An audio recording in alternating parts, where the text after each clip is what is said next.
అన్న అధిష్టానం ఇంకా రాష్ట్ర అధ్యక్షుని ప్రకటించలే. ఇవ్వల్ది వాళ్ళు చంద్రబాబు నాయుడు గారు ప్రకటించరు, ఇంకోరు ఆయన ప్రకటించరు, ఈయన చెప్తే వచ్చిందంటే కాదు. రాష్ట్ర అధ్యక్షుని అధిష్టానము అందరికీ నామినేషన్ చేస్తారు. నామినేషన్ ఎవరిని అధ్యక్షుడు ఉన్నారో అధిష్టానం నిర్ణయిస్తుంది. అందరు అభిప్రాయాలు తీసుకొని అధిష్టానం నిర్ణయిస్తుంది. అధిష్టానం తీసుకుంటున్నాక అందరు కట్టుబడి ఉంటాం. Bharatiya Janata party ప్రజాస్వామ్యబద్ధమైన party. ఒకటే నామినేషన్ వేయాలి, రెండే నామినేషన్ చెప్పారు. నామినేషన్ ఓపెన్గా ఉన్నాయి. నామినేషన్ ఎవరైనా వేసుకోవచ్చు. మరి అధిష్టానము అన్ని ఆలోచించి నిర్ణయించుకుంటే దాన్ని కట్టుబడి ఉండాల్సిన బాధ్యత కమిట్మెంట్తో పనిచేసే ప్రతి భారతీయ జనతా పార్టీ కార్యకర్తకు ఉంటుంది. ఎవరికి ఇచ్చారు? ఎవరు అధ్యక్షులు? ఎవరు ఇంకా కాలే కదా. సాయంత్రం ప్రకటిస్తారు. సాయంత్రం చెప్తారు నామినేషన్స్ తర్వాత. ఎవరు నామినేషన్ ఇస్తారో నామినేషన్స్ తర్వాత అధిష్టానం ఆలోచించి అప్పుడు అభ్యర్థిని ప్రకటిస్తారు. దాని తర్వాత రేపు సమావేశం పెడతారని చెప్పి ఇప్పుడు అన్ని ఫాల్తు మాటలు అంటారు. వాటిని ఎవరు సోషల్ మీడియా పెడుతున్నారు కూడా చూసినాను. అధ్యక్షుని కోసము, అధ్యక్షుని బాధ్యత కోసం ఎవరైనా అడగచ్చు. అడగడంలో ఎలాంటి తప్పు లేదు. వాళ్ళకు రావాలని కోరుకోవడంలో కూడా ఎలాంటి తప్పు లేదు. దాన్ని ఎవ్వరు తప్పు పట్టరు. ఎవరి వాళ్ళకి ఆలోచన రావాలని కోరుకోవడం తప్పేం లేదు. కానీ చివరికి ఏమవుతుంది? చివరకు అధిష్టానం నిర్ణయించిన వ్యక్తికి, అధిష్టానం ఆలోచించిన వ్యక్తికి, ఎందుకంటే అధిష్టానం అన్ని ఆలోచిస్తుంది, దేని ద్వారా పార్టీకి లబ్ధి పొందుతుంది.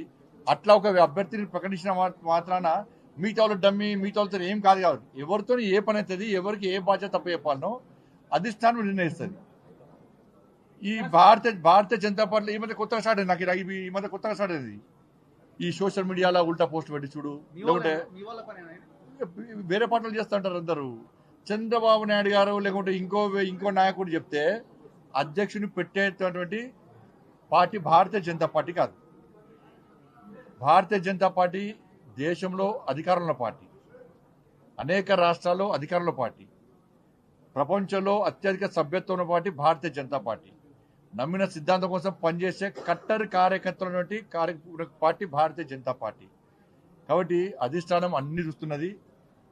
ఎవరైతే పార్టీకి వ్యతిరేకంగా వివరిస్తారో, ఎవరైనా ఇప్పుడు పెట్టలే సోషల్ మీడియా ద్వారా కానీ ఇతరత్ర వాళ్ళకున్న మీడియా సాధనాల ద్వారా కానీ పార్టీకి వ్యతిరేకంగా, పార్టీ అధిష్టానం నిర్ణయించిన అభ్యర్థికి వ్యతిరేకంగా ఎక్కడ ఏం చేసినా కూడా పార్టీ చాలా సీరియస్గా వివరిస్తుంది.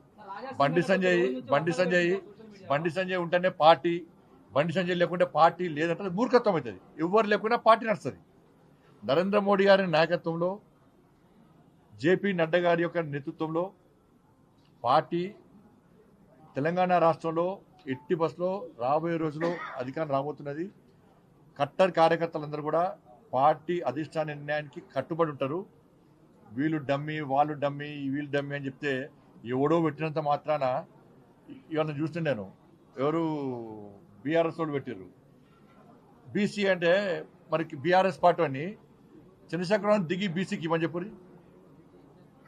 BRS party working president social media పెడుతున్నారు కదా, ట్విట్టర్లు పెట్టిస్తున్నారు కదా బీజేపీ బదనం చేయడానికి. మీ పార్టీలో ఎంతమంది బీసీ మంత్రి పదవులు ఇచ్చారు? బీసీలు లేకుండా ఇచ్చారు. మీరు దళితులు ముఖ్యమంత్రి చేస్తాను మీ అయ్యా సిగ్గు లేకుండా ముక్కు నరుకుంటా, మూతి నరుకుంటా, తల నరుకుంటా, ఇది నరుకుంటా, కింద మీద నరుకుంటా అన్నాడు. ఏమైంది మరి? దళితులు ముఖ్యమంత్రి ఎందుకు చెప్పరాదు? మీ పార్టీ అధ్యక్షుడు బీసీ ఎందుకు ఇస్తలేరు? మీ అయ్యని చెప్పాను. మేము బాధ్యత చెప్పినాం. భారతీయ జనతా పార్టీ అధికారంలోకి వస్తే బీసీ ముఖ్యమంత్రి చేస్తామన్నాం.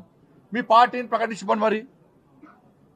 అరే అధికారిక పదవులు వేరు, పార్టీ వేరు. పార్టీని స్ట్రెంథన్ చేయడానికి, పార్టీ క్యాడర్ లోపల మంచి ఆలోచన కల్పించడానికి, పార్టీ పదవుల లోపల అనేక ఆలోచనలు సమీకరిస్తూ ఉంటారు. బీసీకి ఇవ్వాలి. బీసీ అంటే నేను బీసీ నాకు ఇవ్వలేదా? లక్ష్మణ్ గారు బీసీ, లక్ష్మణ్ గారికి ఇవ్వలేదా? చలపతి గారు బీసీ, వారికి ఇవ్వలేదా? దత్తాత్రేయ గారు బీసీ, దత్తాత్రేయ గారి అధ్యక్షులు లేరా? బంగారు లక్ష్మణ్ గారు ఎస్సీ వారు లేరా? మరి ఏడవైనాయి? మరి బీఆర్ఎస్లో ఒక్క నేను బీసీని అధ్యక్షుడు చేసిరా? మరి చేస్తారా? బీసీ ముఖ్యమంత్రి చేస్తానని ప్రకటిస్తారా మీరు? దళితులు ముఖ్యమంత్రి చేస్తానే మోసం చేసిపోయా. 10 సంవత్సరాలు మొత్తం దోసుకొని అలా పైసలు పుట్టుపుట్టు పైసలు సంపాదించారు. కాబట్టి ఇవన్నీ కూడా తప్పు. దయచేసి మీడియా కూడా విజ్ఞప్తి చేస్తున్నా, ఎవరు మాట్లాడినా కూడా దయచేసి సహకరించండి. భారతీయ జనతా పార్టీ క్రమశిక్షణతో పనిచేసిన పార్టీ. అటువంటి పార్టీలో ఇలాంటివి రావడం మంచి పద్ధతి కాదు, మంచి పరిణామాలు కావు కూడా. అధిష్టానం చాలా సీరియస్గా దృష్టి సారించింది. ఎవరైనా కూడా, నేను మాట్లాడినా, మీరు మాట్లాడినా, ఎవరు మాట్లాడినా కూడా అది తప్పు అంటున్నా. ఎవరు మాట్లాడి ఇప్పటివరకు మాట్లాడదని మాత్రమే కోరుకుంటున్నాను. ధన్యవాదాలు.